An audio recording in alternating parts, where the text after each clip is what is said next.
Chut, the white feather's burden. The morning mist clung to the rice paddies like smoke from a dying fire, and in that grey silence before dawn, Carlos Hathcock moved through the Vietnamese countryside 12 kilometers southwest of Da Nang, like a man who belonged to neither world. The villagers of Phuoc Tuy province had learned to vanish at the first whisper of his name. Long Trang, White Feather, they called him, after the single white feather he wore tucked into his boonie hatband. Mothers would scoop up children and disappear into hooches when word spread that the American sniper was operating in their area. Market stalls would empty. Even the dogs seemed to sense something and would slink away into the jungle shadows. For 18 months, Hathcock had carried his Remington 700 with its custom unertl scope through this green maze of war, the rifle an extension of his body after so many hunts. The white feather was a deliberate provocation, a way of saying, "Here I am," to every North Vietnamese sniper who wanted to try their luck against the Marine they'd nicknamed the most dangerous man in Vietnam. 93 confirmed kills, though he suspected the real number was much higher. What mattered wasn't the count, but the fear. Entire NVA units would change their routes when they learned White Feather was operating in an area. But the civilians feared him for different reasons. To them, he wasn't a defender or a liberator. He was death incarnate, a pale-eyed American who could reach out and touch someone from 1,000 yards away. They'd seen what his rifle could do. The village elders would tell stories about Charlie Company's sniper who could thread a bullet through a playing card at 600 meters, who once shot the scope off an enemy sniper's rifle while the man was aiming at him. The stories grew with each telling, but the fear was real enough. On this particular morning, March 23, 1969, Hathcock was moving parallel to a dirt track through the tree line when the world exploded. At 7:42 a.m., an ARVN patrol truck hit an IED that had been buried in the road for weeks, waiting for the right target. The blast was so massive it sent shrapnel spinning in all directions like lethal confetti. Hathcock hit the ground as metal fragments whined overhead, his rifle clutched protectively against his chest. When the smoke cleared, he could see the truck overturned and burning 60 meters away. 3 South Vietnamese soldiers lay motionless in the road. A fourth was crawling away from the wreckage, his left leg bent at an impossible angle, leaving a dark trail in the red dirt. Training kicked in immediately. Scan for threats, check your weapon, assess the tactical situation. The blast would bring enemy forces running. This was a kill zone, probably pre-sighted by mortars or machine guns hidden in the jungle. Every instinct told him to withdraw to a defensive position and call for extraction. Getting involved in a ground casualty situation wasn't his mission. He was a shooter, not a medic. But as Hathcock watched through his scope, he saw something that made his blood freeze. Villagers were emerging from their hiding spots, not to help, but to strip the dead and dying soldiers of their equipment. An old man was already tugging at the boots of one corpse, while a woman went through his pockets. The wounded ARVN soldier was trying to wave them away, but they ignored him like he was already dead. What happened next would haunt Hathcock for the rest of his life. A boy, no more than 12, approached the wounded soldier with a machete. Not to finish him, that would have been mercy. The boy began methodically cutting away the man's web gear and uniform, occasionally nicking skin when the fabric wouldn't come free easily. The soldier's cries echoed across the rice paddies. Through his scope, Hathcock could see the soldier's face clearly. The man couldn't have been older than 20. His name tape read Nguyen. He had a small Buddha medallion around his neck that caught the morning sun as he thrashed weakly against his tormentors. The shot came naturally, instinctively. Hathcock didn't aim for the boy, that line he wouldn't cross, but the bullet struck the machete blade and sent it spinning from small hands. The crack of the rifle sent the villagers scattering like startled birds, disappearing back into hooches and spider holes with practiced efficiency. Within seconds, the hamlet appeared deserted again. If stories like this make you question what you'd do in someone else's boots, tell us in the comments how you imagine you'd react in this camp, and stay with us for the next chapters. How can a single moment change everything you thought you knew about right and wrong? Now Hathcock had a problem. He'd revealed his position to help one wounded ARVN soldier, and enemy forces were certainly converging on the area. Radio chatter on his captured NVA frequency indicated at least 2 squads moving toward the explosion site. He could withdraw, should withdraw, and leave Nguyen to bleed out in the road. Or he could compromise his mission, his position, and probably his life, for a man whose own people had been ready to butcher him for his boots. The choice came down to something beyond tactics or survival. In 18 months of war, Hathcock had become something he barely recognized, a killing machine so efficient that even civilians fled at the mention of his name. But watching that boy with the machete had reminded him of something he'd almost forgotten. Before he was Whitefeather, before he was a sniper, before he was the most feared Marine in I Corps, he had been Carlos Hathcock from Arkansas, who'd learned to shoot hunting deer to feed his family.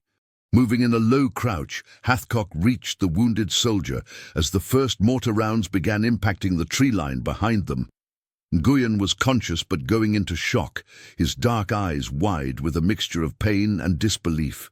He'd seen the white feather in Hathcock's hat and recognized the legendary sniper, but he couldn't understand why the American was trying to help him instead of disappearing back into the jungle. "GI number 1. Nguyen whispered in pidgin English, tears cutting tracks through the dirt on his face. "GI number 1. Hathcock didn't speak Vietnamese beyond tactical necessities, but he understood gratitude in any language.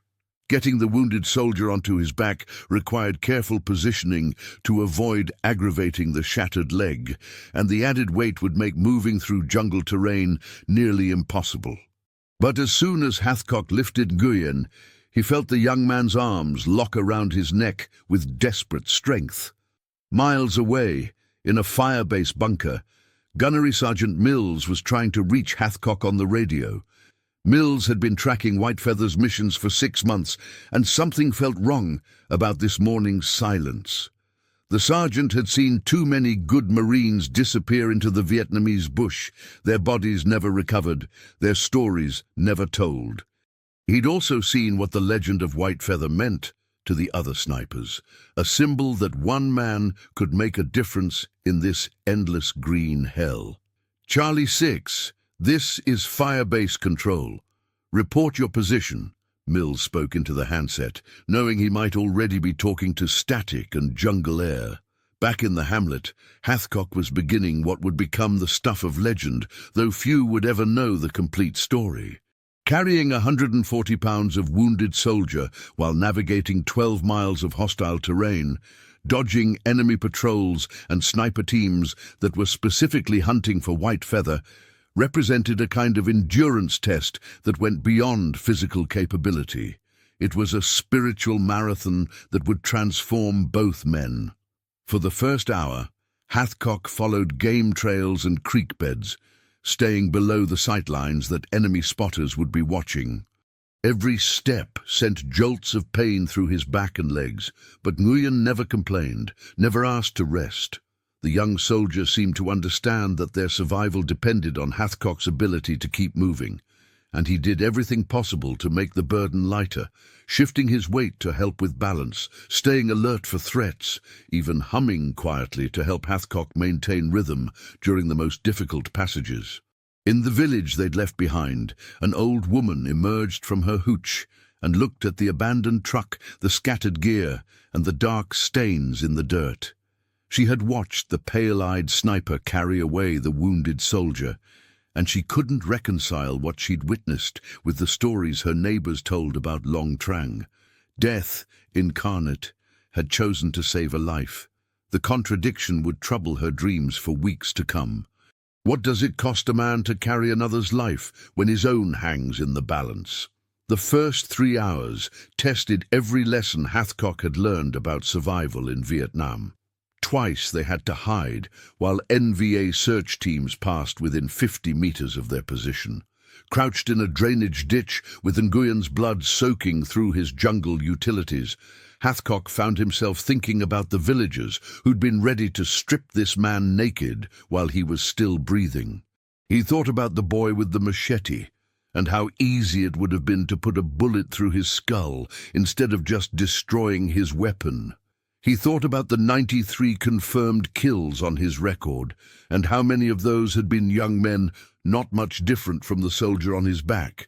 The sun climbed higher, turning the humid air into a furnace that made every breath feel like drowning. Nguyen's weight seemed to increase with each mile, but the young soldier never once suggested Hathcock leave him behind.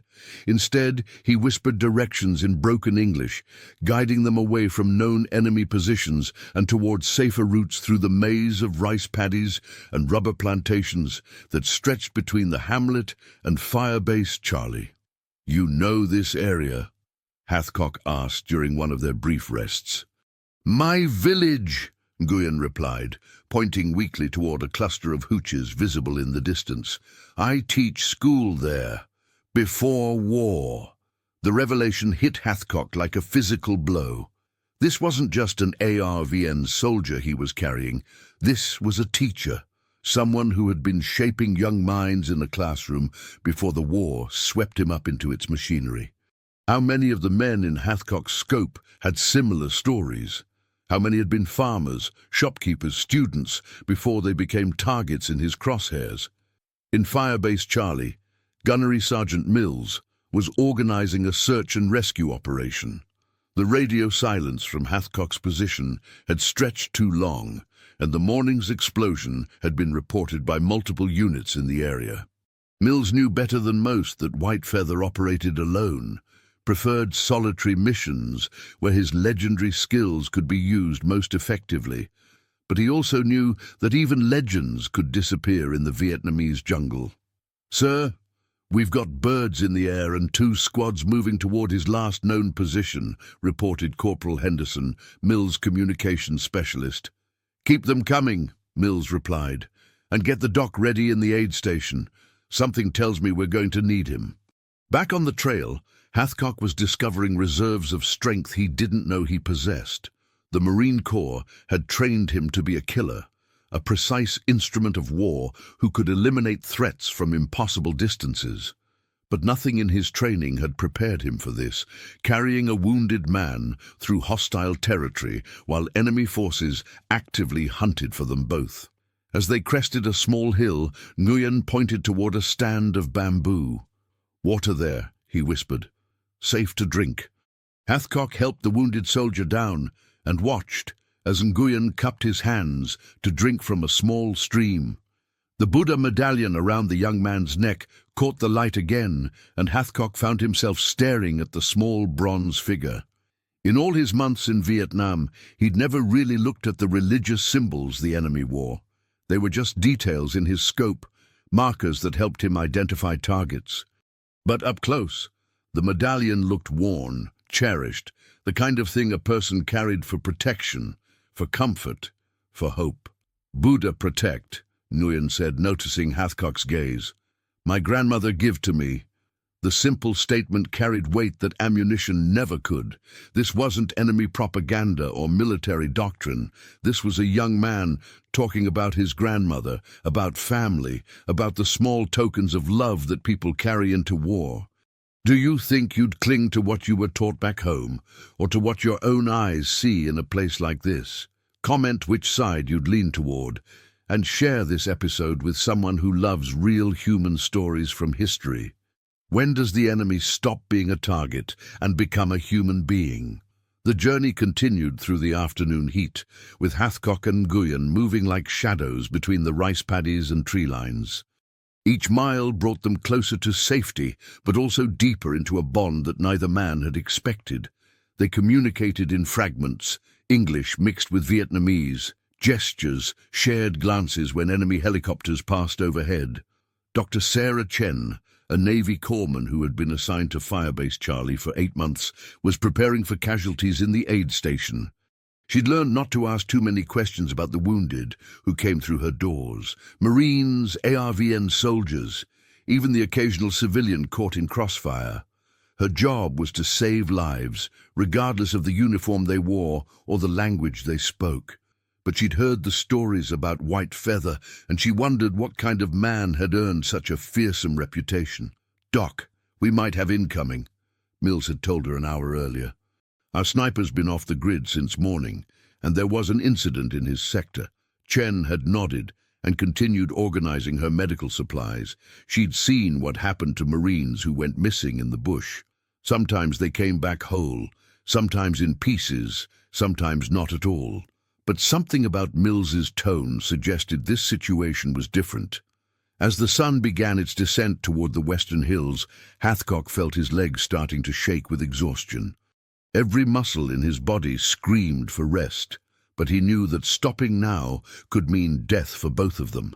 Enemy patrols were still combing the area, and their window for reaching safety was closing rapidly. "How much further?" he asked Nguyen during another brief rest. 2 kilometers, maybe 3, the wounded soldier replied. "You tired?" Hathcock almost laughed at the question. Tired didn't begin to describe what he felt. He was operating on reserves of will that he didn't know existed, driven by something deeper than training or duty. He was carrying this man because it was the right thing to do, plain and simple. "I'm fine," he lied. "Let's keep moving." In the distance, they could hear the sound of helicopters, American helicopters, by the sound of the rotors. Rescue birds, sweeping the area in search patterns. Hathcock wanted to signal them, to end this ordeal, but he knew that any radio transmission could be intercepted by enemy forces. They would have to make it to Firebase Charlie on their own. As they crossed another rice paddy, Nguyen began to hum softly, a Vietnamese lullaby his grandmother had taught him. The melody was haunting, beautiful, completely at odds with the war raging around them. Hathcock found himself listening to the tune, letting it set the rhythm for their movement. "What is that song?" he asked. "About going home," Nguyen replied. "About seeing family again." The words hit Hathcock harder than he expected. Home seemed like another planet from where they walked through this green hell. Arkansas, with its rolling hills and quiet forests, felt like something from a dream. His wife's letters had stopped coming regularly months ago, and he wondered if she was starting to forget what he looked like. Back at Firebase Charlie, the search helicopters were returning without success.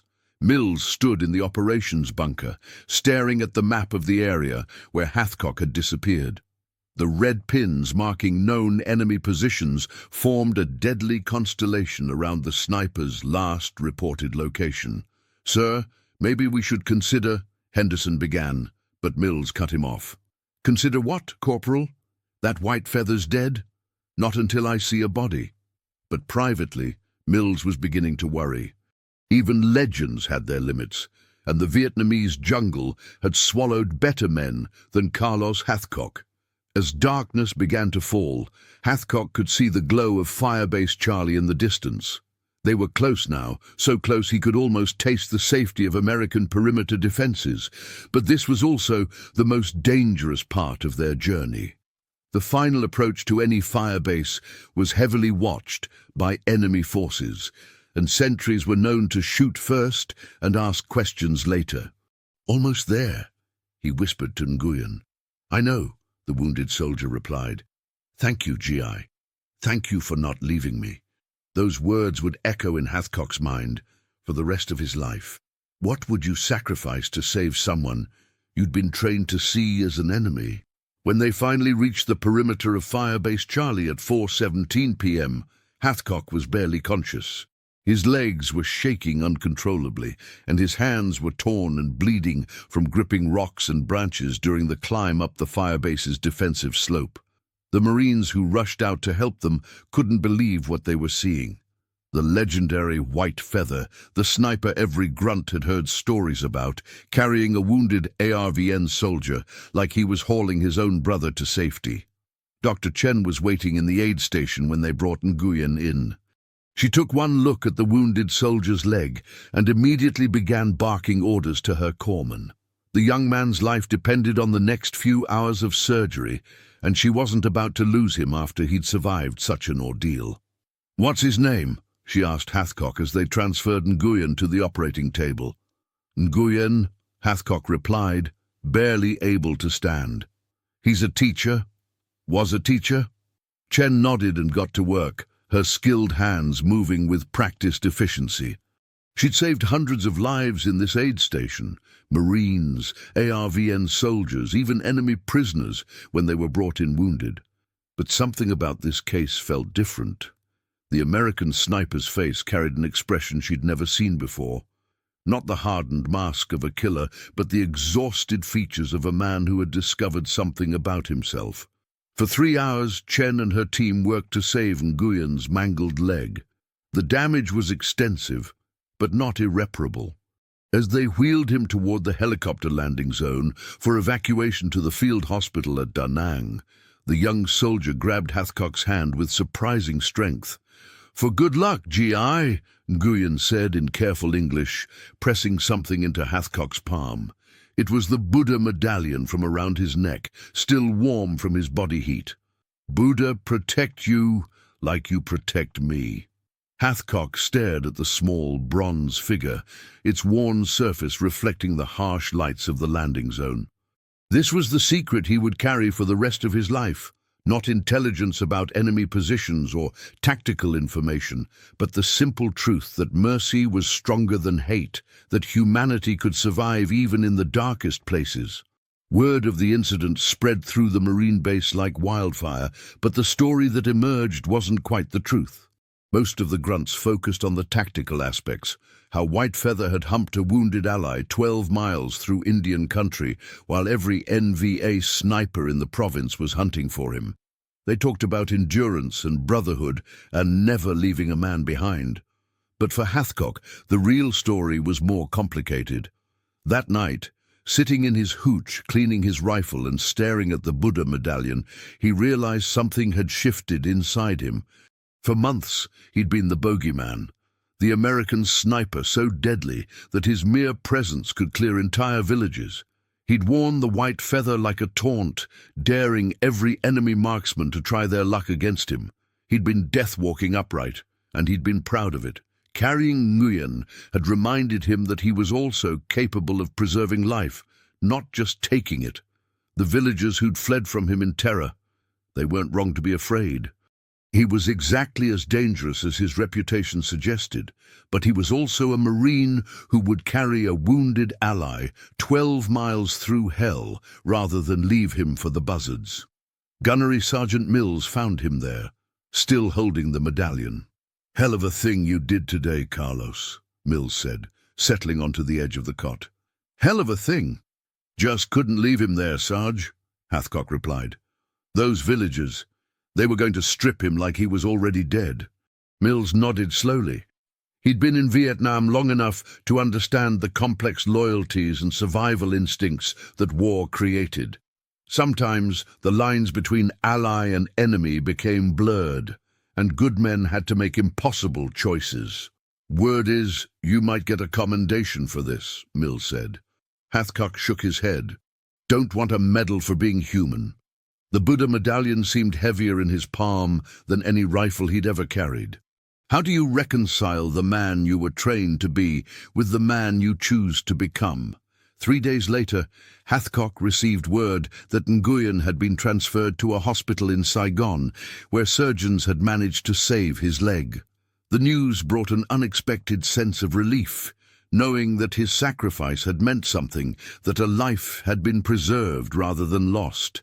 But it was 6 months later when the real impact of that March morning became clear. A letter arrived through military channels, written in careful, broken English. "Dear GI friend, I'm back in my village now, teaching children again. My leg works, not perfect, but works. I tell them story about American sniper who carried me to safety when my own people gave me up for dead. They do not believe at first, but I show them Buddha medallion you returned to me. Yes, I got it back through Red Cross. Now they understand that war makes enemies, but humanity makes brothers. I hope you're safe. I hope you go home soon to your family. Buddha protect you always. Your friend, Nguyen Van Duc. P.S. Children want to know if Whitefeather has family. I tell them, yes, he has family everywhere now. The letter changed something in how Hathcock approached his missions. He still wore the white feather, still hunted enemy snipers with lethal precision, still racked up confirmed kills that made him the most effective marksman in Marine Corps history. But he also began taking risks that pure tactical thinking couldn't justify, providing overwatch for medical evacuations, covering refugee movements, sometimes holding fire when enemy soldiers showed mercy to civilians or wounded allies. Other Marines noticed the change, though few understood its source. Hathcock's reputation as a killer remained intact, but it was tempered by something harder to define. Gunnery sergeants would tell new snipers about Whitefeather's legendary shots, but they'd also mention the time he'd carried a wounded ARVN through 12 miles of enemy territory. The story became part of the Hathcock mythology, proof that even the most deadly warriors were capable of extraordinary compassion. Dr. Chen, who had returned to civilian practice after her tour in Vietnam, would sometimes think about the sniper and the teacher when she worked on difficult cases. She'd seen the transformation in Hathcock's eyes that day in the aid station, the moment when a killer remembered he was also a healer. It was a lesson she carried into her own practice, that everyone deserved care, regardless of who they were or where they came from. Years later, after Hathcock had returned to the States and begun training other Marine snipers, he would tell the story of Nguyen to students struggling with the moral weight of their mission. War made killers of good men, he would explain, but it didn't have to make them into something they couldn't recognize in the mirror. The white feather had been about pride and provocation, a way of marking himself as the best hunter in the jungle. But the real test of a warrior wasn't how many enemies he could kill. It was whether he could still choose to save a life when everything in his training told him to walk away. The Buddha medallion, returned to him by Nguyen years after the war, stayed with Hathcock for the rest of his life, a reminder of the day he'd learned that being feared and being respected weren't the same thing. Villagers had run from Whitefeather because they knew what he was capable of. But Nguyen had wrapped his arms around the same man's neck and trusted him with his life, because he'd seen something in the American sniper that went deeper than reputation or body count. In the end, that distinction mattered more than any confirmed kill or legendary shot. The sniper who'd terrified an entire province had also been willing to carry a wounded stranger through 12 miles of hell simply because it was the right thing to do. The white feather became a symbol, not just of deadly precision, but of the moment when humanity triumphed over training, when mercy proved stronger than hate. In the classrooms where Hathcock taught future snipers, the story of that March morning in 1969 became legend, not because of the tactical brilliance or physical endurance it required, but because it proved that even in war, the choice to preserve life could be stronger than the instinct to take it. If this story reminded you that even in the darkest times small acts of humanity still matter, subscribe to the channel, tell us which country you watch from, and invite someone to revisit history with us in the next story. What legacy do we choose to leave? The lives we take or the ones we save?